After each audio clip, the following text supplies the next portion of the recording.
নমস্কার, আমি একটি কবিতা বলছি। কবিতার নাম কারণ আমি নেই। কবির নাম কবি কেষ্ট মণ্ডল।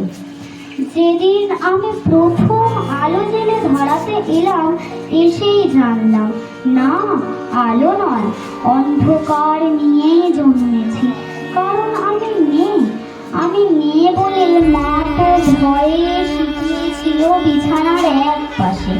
বাবা 2 দিন আমার মুখ দর্শন করেনি আমি মেয়ে বলে।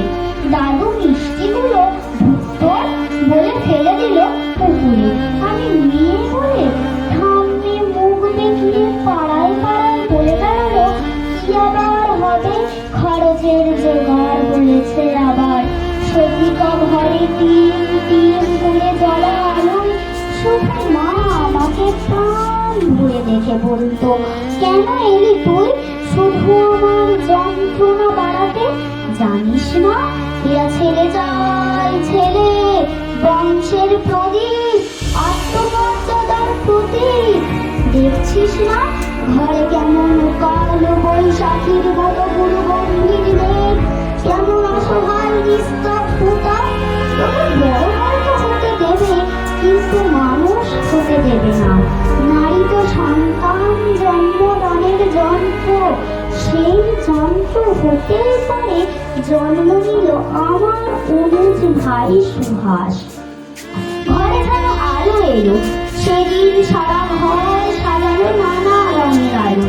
উঠান থেকে ঠাকুর ঘর, বাড়ির ছাদ থেকে তুলসী তলা। অন্নপ্রাশনে কত লোক এলো, জন্মদিনও পালিত হলো রাজকীয় ভাবে। কিন্তু আমার বেলা থাক, না বলাই ভালো, কারণ আমি নেই। আমি নেই বলে স্কুলের গণ্ডিতে শেষ হলো আমার জীবন। উচ্চশিক্ষা কি দরকার আমার? একদিন তো পরের ঘরে, কারণ আমি নেই। ভাই বড় হলো, উচ্চ শিক্ষা পেল, দিনের পর দিন রাত করে বাড়ি ফিরলে বাবা চুপ করে থাকতো। অথচ শৃঙ্খলার সমস্ত বেড়ি আমার পায়ে বাঁধা ছিল, কারণ আমি নেই। রঙিন মেঘের মাঝে সূর্যাস্তের অপরূপ দৃশ্য দেখার সৌভাগ্য আমার হয়নি কখনো। তার আগেই বন্দী হতে হলো রক্ত শাসনের 4 দেয়ালের মাঝে, কারণ আমি নেই।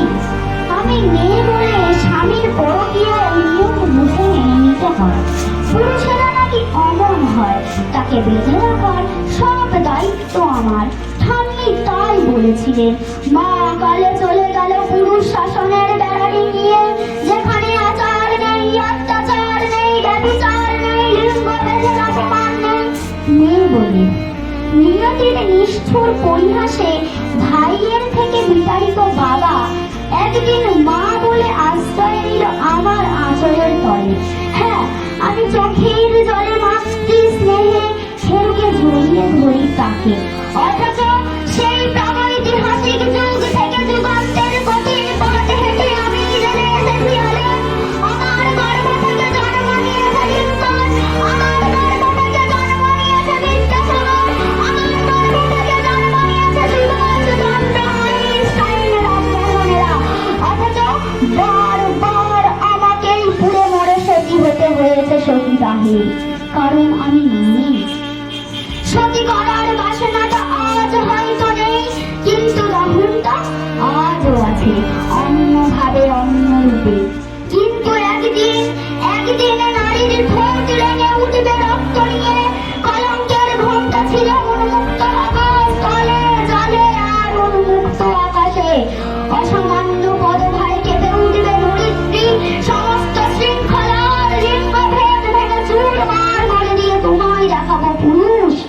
আমরাও মানুষ, রক্ত মাংসের মানুষ। নারী পুরুষের বিপরীত নয়, বরং পরিপূরক। আমি ছাড়া তুমি অসম্পূর্ণ, এ জগৎ অসম্পূর্ণ। ধন্যবাদ।